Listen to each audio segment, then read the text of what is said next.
when he won the WBC silver title, he wouldn't even let it off his waist. And he's had to give that world title back for now, till he gets a new one next week. And a brilliant performance, Charlie Edwards, new WBC World Flyweight Champion. Over to you guys for your questions. Charlie, that was a pretty emotional night for you, really, wasn't it, all round? You Yeah. let it all out there at the end, but it must have been such a relief, yeah? Yeah, 100%. I've dreamed about this from a young age. I give my sport absolutely everything. Even through the ups and downs, I've never stopped believing. My mum I was always a mummy's boy growing up, and it really hurt when she went through what she went through, and I always promised her the belt, even in the last world title fight. And when I got beaten, that broke me more than anything.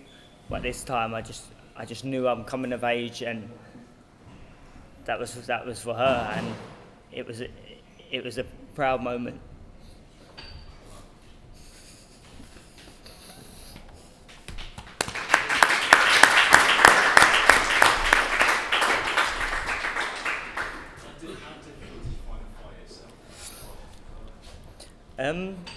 To be honest, I did feel comfortable in there. I thought he would punch a lot harder, but I think I shocked myself because I think I gained his respect very quickly early on with a few shots, but he was a very, very tough man, and I did hit him with some good shots, and he just kept coming. So the main thing was sticking to the game plan. And as you can see in the corner, Grant was towards the end, was on me, because I could feel that I was winning rounds, and I felt more comfortable in there. But he's a dangerous man. I couldn't take my eye off the ball for 1 second. Did he cut on you? To be honest, as soon as I got cut and I started seeing it tricking, I've been cut a lot before in the amateurs. I think I got cut in like 4 fights out of 4 in the amateurs, so I did know what it was like to be cut. But I just thought of Ryan Burnett. I was there watching him when he boxed Lee Haskins, and as soon as the cut went, I just zoned in. And to be honest, it made me probably concentrate more. Maybe I was getting a bit too ahead of myself, and towards some of the end of the rounds, I was like, yes. So that kind of might have been a blessing in disguise and made me really focus. Charlie, now you're world champion and you're going to be more well known. Is it going to be gratifying that you can buy scratch cards with your ID with you and all this? Seriously, serious question, in fact. Being a world champion and having more leverage and being more well known and hopefully earning more money as you go on now, what will you be able to do for your mother? The biggest thing with my mum is I wish I could spend more time with her. And the one thing she said to me, she promised me to go and live my dream. And that's why it meant so much bringing that world title back to her, because I don't get to spend as much time as I would like to with her. Obviously, I'm up Sheffield and I only get little times when I go back and spend quality time with her. So I would hope that now, maybe with my sister, she was thinking now I'm getting settled up Sheffield properly. Like my options, I want to get on the property ladder now, and hopefully she'll move up and we can get close again. So she might even live with you? Yeah, lived with us, but she's got quite a bit of money that she wants to invest into a house. So if we can get round like a same sort of cul-de-sac or something like that, it would be lovely. It's a lot cheaper in Sheffield. It is.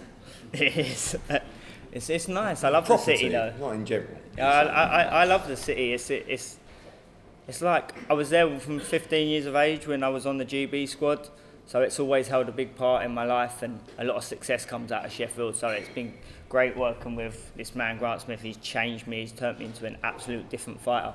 And most of all, I feel loved. And when a fighter's loved and gets cherished, it makes the partnership that much better. The only man I've ever had who's obsessed with the sport, so like me, on me 24/7, always think. And we've got such a brilliant relationship, partnership, that there's going to be so much more to come. In the week, you said that we talked about, you said that if you could weather those first 4 or 5 rounds, you actually felt that you would outbox him towards the end. Did you know going into those last rounds, in your mind and in the corner, that you were quite so far ahead? I thought, yeah, I was controlling the rounds. Although he was coming forward, I think I was making him miss quite wide, which made him look out of control. So, and then I was popping him with the single shots, which we had in the game plan. We didn't want to get into a stand there, you hit me, I hit you type of thing, because he's a strong fighter, as you see what he's done in his career. But yeah, everything went to game plan and went smoothly, even when we had the mishaps of the cut. We spoke about this before we went over to the venue, and Grant said, you're going to go through some sticky situations here and be aware of them. But it's just when everything went to plan, and I'm so grateful for this man, I really am. How many stitches did you ever make that? 5, I think. Is that all? Yeah. It looked deep. Because it's on the top of the head, he said that bleeds it a lot. bleeds a lot. Eddie, we've got another world champion in the same weight division again. All British world title clashes are big. Is that too soon to do something like that? Well, I just think that I think fighters now at the lower weights are a lot luckier than they were 10 years ago, because there are big fights for flyweights and super flyweights, but they do tend to come in America. So, you know, Charlie has had to fight for average money, to be honest with you, to get the opportunity in the shot. But that's just how it goes. If you want to bring a champion to your backyard, that's how it goes. So now he's got to reap the rewards of that. And for me, you know, we'll see. You know, obviously Rosales gave us the opportunity, whether there's a rematch or not, whether we go for unification fights, it's all to be decided. But you know, we'll sit down with Charlie and Grant and MTK as well. Done a great job pushing us to get this shot. We got him the Casemiro shot, and I actually thought he'd win that night. But sometimes you realise there's a gulf in where these great young fighters are, and you don't really know till you make that giant leap. Sometimes there isn't yet. And with all these fighters coming through, Josh Kelly, Buatsi, you know, all these guys, eventually they'll take a giant leap, and it's just whether it's the right time, wrong time, or whether they're good enough or not. And we didn't really, a lot of people might not have been sure whether he was good enough or not from that fight until he stepped back into that level and then improved so much that he was good enough. So I would like to see him, you know, be involved in big fights in America. You know, I think British world champions get a defence or two in the UK, and then go out there and have a really big unification or flagship fight. You know, I think he'd thrive on that. And you know, and like you said, well done to Grant and the team, because they've done a brilliant job. And Charlie's sort of gone from, you know, training with Adam Booth for a long time, then moved up. It's a big commitment to go and just up sticks and go to Sheffield. I know he's been there before, but him and his brother over there, they love boxing. You know, it's their absolute life. I mean, I was a little bit worried that watching social media, he was just a bit too obsessed with this whole thing. You know, every day it was like, 28 days to go until I become world. He had a flag in his change room tonight saying the new world champion, up when he arrived, put it up. Yeah, but that's all about this new age. These youngsters, they're reading all these books, The Secret, and all these like visualization stuff, and seeing it and achieving it, and it works. You know, you've seen a lot of people have success off that mindset, but you've got to have the ability. You can't just tell yourself you're going to win and then let it happen. But you know, I'm really pleased for him, and you know, like I said, he's battled away for not the best money over the years, and you need a breakthrough like that to jump into those big defences. And now with the stuff in America, I'd love to take him over there and have a big fight in LA, or you know, it's a very, very tough division. These boys are so tough. I mean, Rosales he wouldn't stop all night, you know, and some brilliant fights. Charlie, is there anyone in particular you'd like to fight? Listen, I'll fight anyone. Wherever I'm world champion now, so whoever offers me the most money, that's what I want to do. I leave it to Eddie, my trainer Grant, and MTK.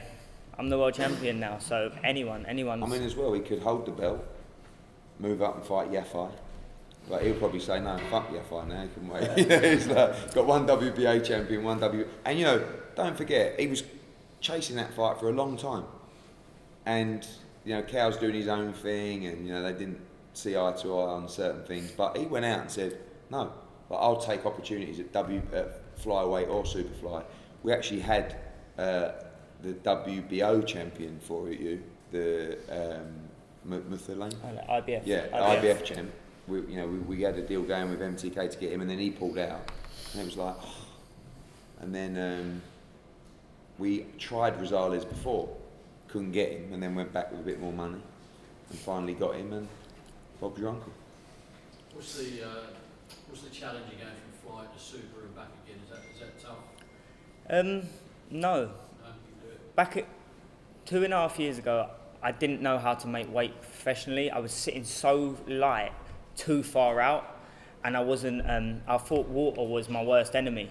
I wouldn't take on a lot of water, but now I'm drinking 6 litres a day. I'm doing my camps properly. I'm eating the right food at the right times, and I'm eating more. I was restricting myself so far before that when it come to then I had to do the cut, my body couldn't hold it when I was then replenishing it, and it's just all lessons. I've learned a lot making mistakes, and that's the only way I've got to where I am now, because when you make mistakes, you've got to learn the hard way. And I'd certainly learned the hard way before. Charlie, how was you introduced to Grant Smith? Oh, well, when I was on the podium squad, I must have been about 18 at the time. I always used to look down to his son, Dalton Smith. And my brother was going on his way to going uni, and I always really rated Dalton. And that's me being on the podium squad, trying to go to the Olympics, looking at a younger person, really like rating him. Sonny was like, when he was up there, and I was like, try out Grant Smith and Dalton Smith. And he went down there and he never looked back. And my brother's a very hard guy to please, but he rates him very, very highly and wouldn't want to go with anyone else. And before I went with Adam, I went down to Sheffield to train with Grant, and I really felt like it was right. At the time, I was with someone who was quite controlling, and I was just an ex-partner. And Adam was a great trainer and is a great trainer, so she didn't want to go to Sheffield, so I ended up going down to London. Graham, same to you, because you haven't said much yet. What did you see in Rosales for you to decide that he was definitely a guy to fight against? I knew Charlie had it in him to become a world champion. I told him that a long time ago.